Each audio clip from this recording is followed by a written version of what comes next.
In the wake of a catastrophe like Hurricane Dorian certainly was, you are only worried about what is right in front of you, what needs to be immediately done. Sometimes even our pets can be left behind nonetheless. Street dogs like potcakes in the Caribbean. It looked like a war zone. It looked like a barrage of bombs had hit the island. The strongest of the buildings were totally demolished.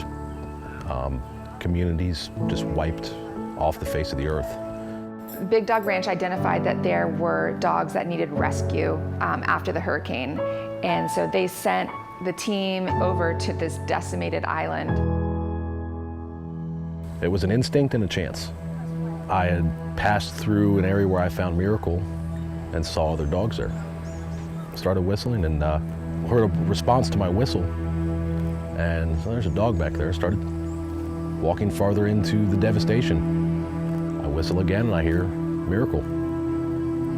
Start looking around and find him trapped in the debris, stuck, been trapped there, pinned. And he made a whimper. I call it his last plea for help. He had been trapped for almost 3 weeks with no food, and the only water it seems he could get was like he'd scratch a little hole in front of his face and get the rainwater that collected there.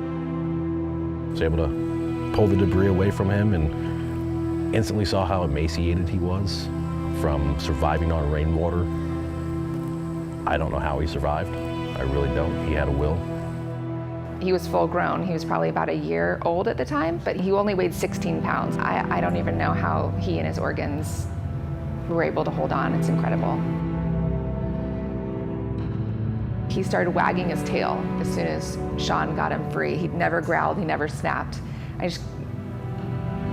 That's amazing that a dog who didn't have a human in their life had the capacity to be able to be so welcoming and sweet. It was nothing short of a miracle. What is it? Is that who saved you? What is it, buddy? The kids and I went out to Big Dog Ranch Rescue. My husband was out of town and we were just considering getting a dog. So we looked around, we had a great day. I had told the kids we weren't gonna make a decision. And on the way out, Lori was like, oh, do you guys wanna meet Miracle? He's a really special dog and we didn't know his story. So we go in there and we meet him. And he'd only been there for, I think, 3 weeks at that point. So he was still really pitiful. Like he wasn't really walking. He would kind of like crawl himself around a little bit. He was on this soft bed and he was just bones. As soon as we walked in, she was like, well, this is him. He doesn't really move much, but he's really famous. He's been on the Today Show. And my daughter sat down next to him, my oldest one, and he like army crawled himself over and then collapsed in her lap and went to bed. And Lori and I both started crying and she said, 10,000 people have applied to adopt this dog, but I think he just picked her. We would go out there weekly and check on him, and they really meticulously, patiently nursed him back to health. And when adoption day finally came, I don't even think my kids or I slept the night before. We were so excited. We had everything all set up for him when he got home.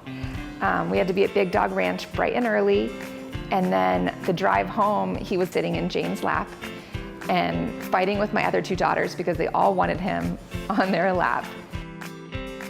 Miracle likes to be home with his pack. He doesn't really like to leave our property. So if we want to take him on a long walk, if you just go with one person, he does not like to do that. But if we all go together, he just trots along like as if it's something he just does on the regular. It's so interesting. After not having a dog in our house and having kids, you have this sort of like love with your kids that is tangible. It's so real. And then to have this little creature that we've never met before just bring that to you instantly. You're like, oh my gosh, you've been in our heart the whole time and here you are. But it really was just like love at first sight. He just fit right into our hearts and now he's our little boy.